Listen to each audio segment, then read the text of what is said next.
लोकतंत्र, गणतंत्र और प्रजातंत्र में अंतर, बहुत बढ़िया सवाल है। लेकिन कुछ हद तक यह केवल शब्दों का हेरफेर है। हम प्रायः इन शब्दों का पर्यायवाची अर्थों में प्रयोग करते हैं। इन तीनों शब्दों के पीछे भावना है जनता का अपने ऊपर अपना शासन। ठीक। एक और शब्द जनतंत्र का प्रयोग भी प्रयोग किया जाता है। अंग्रेजी भाषा डेमोक्रेसी के लिए लोकतंत्र अथवा जनतंत्र का प्रयोग अधिक संगत है, क्योंकि लोकतंत्र में जनता स्वयं अथवा अपने चुने हुए प्रतिनिधियों के माध्यम से अपने ऊपर शासन करती है, जिसमें राजा और प्रजा जैसा संबंध नहीं होता। ठीक। अब यहाँ तक हम जरा आपको एक चीजें, दो शब्दों को समझा दें। लोकतंत्र आपने समझ लिया, लोकतंत्र की खूबसूरती और लोकतंत्र का जो की सार्थकता वो तभी बढ़िया बनी रह सकती है जब वहाँ के चुनाव करने वाले लोग समझदार, अन्यथा लोकतंत्र गया। अब रहा गणतंत्र। गणतंत्र का मतलब ये है कि जो मुखिया होगा, ठीक है, वो अनुवांशिक नहीं होगा। ठीक। उसका भी बाकायदा चुनाव होगा। वो इस आधार पर होगा कि जनसंख्या कितनी, अगर बहुत ज़्यादा है तो अप्रत्यक्ष चुनाव होंगे, कहीं छोटे स्तर पर है तो प्रत्यक्ष चुनाव हो सकते हैं। प्रत्यक्ष और अप्रत्यक्ष का मतलब समझ रहे हैं? प्रत्यक्ष का मतलब ये हुआ डायरेक्ट इलेक्शन। आप जो विधायक चुनते हैं, सांसद चुनते हैं, इसको डायरेक्ट चुनते हैं। ठीक है। जबकि यही आपके प्रतिनिधि जो हैं वो राष्ट्रपति को चुनते हैं, तो आप चुनते हैं, आप ही हैं एक तरह से, ठीक है, लेकिन इनडायरेक्ट चुनते हैं। समझ में? तो गणतंत्र का मतलब समझ गए?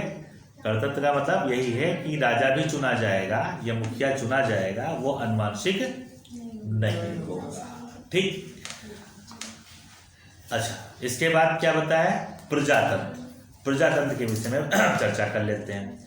प्रजातंत्र में किसी की प्रजा होने का भाव आता है। ध्यान समझिएगा, जब प्रजा कह दिया तो इसका मतलब कोई ऊपर राजा के रूप में है, शासक के रूप में, ठीक है ना।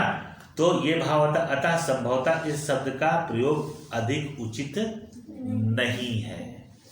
ठीक। अभी इसको समझाते हैं। गणतंत्र शब्द का प्रयोग अंग्रेजी के रिपब्लिक के लिए किया जाता है, अर्थात ऐसी व्यवस्था जिसमें राष्ट्र का अध्यक्ष जनता द्वारा निर्वाचित व्यक्ति हो। बात क्लियर है?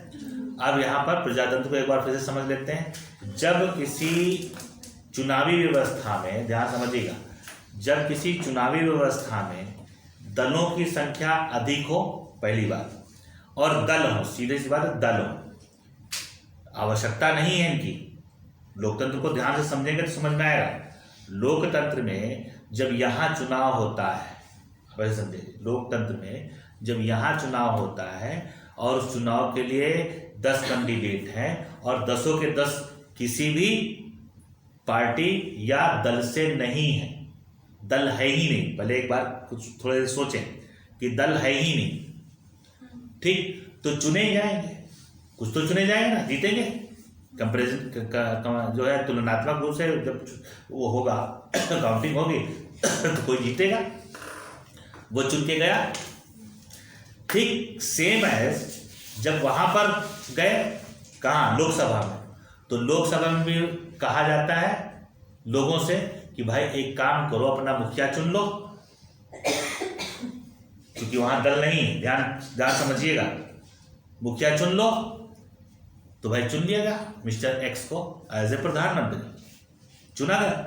फिर प्रधानमंत्री से कहा भाई अपनी मंत्रिपरिषद तैयार कर लो, तो जितने लोग चुने गए उन्हीं में से मंत्रिपरिषद तैयार हो गई।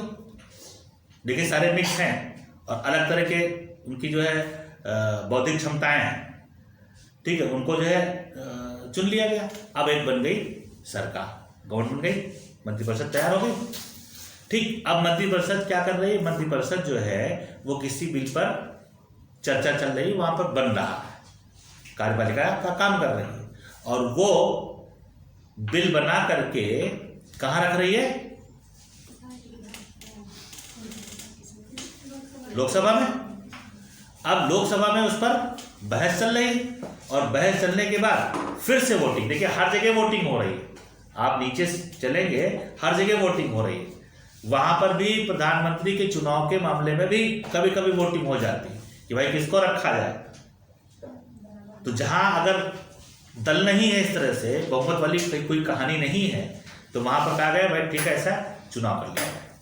ये प्रोसेस है अपने संविधान में, ठीक है। तो चुनाव कर लिया गया, 2-3 लोग खड़े हो गए भाई ये होने चाहिए, ये होने चाहिए, ये होने चाहिए, जैसे भी हो आप देख लेते हैं। वोटिंग हो गई, फट से उसमें से चुन लिया जाएगा नहीं चुन लिया। हाँ, यही लोकतंत्र की खूबसूरती, समझिए इस बात को।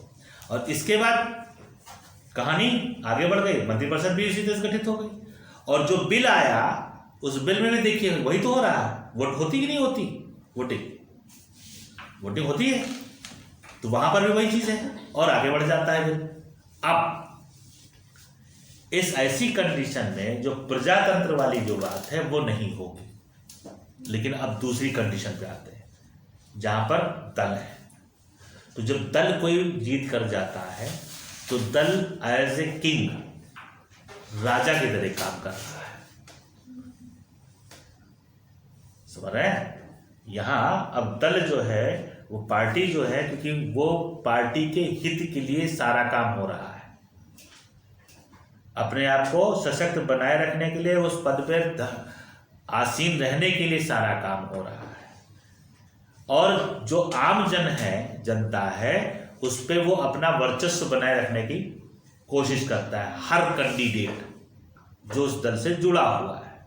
जबकि निर्दल की स्थिति में, जहां दल नहीं है, कोई किसी के ऊपर दबाव नहीं डालता है। वहां किस बात पे चुनाव होगा कि व्यक्तित्व किस तरह का है आदमी का, ठीक। हम चुनाव किस आधार पर करते हैं, यहाँ दल के आधार पर। अब उस दल में अगर कोई ऐसा व्यक्ति भी खड़ा है जो उस पद को धारण करने के योग्य नहीं सामान्यता, लेकिन चूंकि किसी पार्टी या दल से वो है, और हमारा जो दृष्टिकोण है कि हमको ये पार्टी ही जितानी है, तो उस गधे को भी आप चुन लेंगे, चुनना ही पड़ेगा। चुनो कि नहीं चुनो। तो इस तरह से वो गधा भी आप पर जो है रूल करने लगता है। एक समूह तैयार हो जाता है। जब तैयार होता है तो समूह जो है वो किंग की तरह काम करने लगता है, ठीक है। तो जहां जब प्रजा अब जो है प्रजा हो गई, दल शासक हो गया और वो प्रजा हो गई, जनता, आम जनता, सारा रूल जो है, क्योंकि अब वो पूरे ग्रुप में है, और निरंकुश है। बहुमत में अगर है तो निरंकुश है। अब जो वो चाहेंगे वो करेंगे। जनता शासित होगी, अब शासित होगी राजा के द्वारा। अब जनता नहीं होगी, अब उसको प्रजा कहा जाएगा। बात समझ में आ रही है नहीं? बस इतना बेसिक सा अंतर है।